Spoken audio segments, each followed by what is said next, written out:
You're listening to Heritage Radio Network.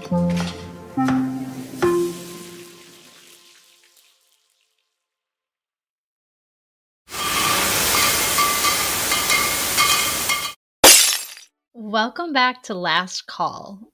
Today I learned that the wine I buy and the animal that's on the label might matter more than I thought it did.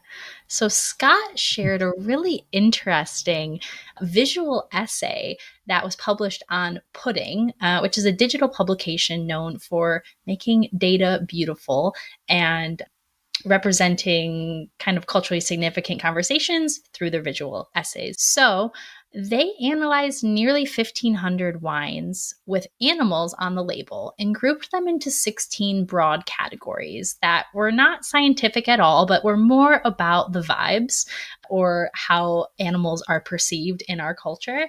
And they compared each group's median price and then their Vivino ranking to find a great wine at a great price based off of the vibe of the animal. So it was surprisingly useful. You follow this tool. You get to kind of choose a wine at the beginning, and then it guides you through this narrative, showing you exactly how your pick stands up against other animals. So I picked a toad, and it turned out that that is not a great value proposition. I found it interesting that overall, the median price for wines with animals on the label, it was about $27. And that was $3 cheaper than wines without animals, which were about $30.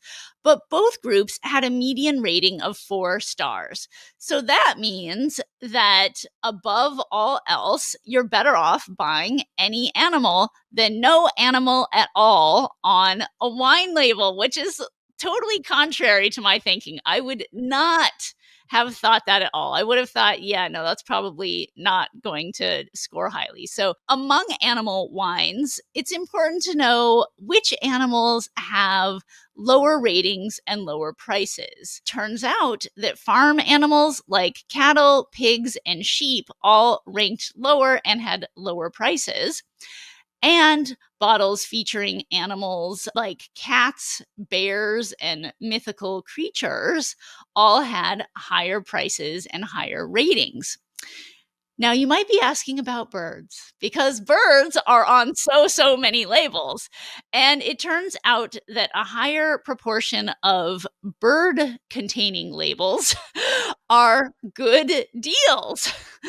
So, like cat wines, there are more of these types of labels, but because their median price of around $26 is $4 less than the overall median of around $30, we see a higher percentage of good deals. That means that birds are a safe bet. And while birds had the highest percentage of good deals that was ranked in the first analysis, they then went back to see what animal is the best value overall. And the bottom line was to bet on fish. So 24% of fish were in the good deals quadrant, meaning they were offering the best deals overall, which, like I'm telling you, all of this was surprising to me, but pretty fun to take a look through.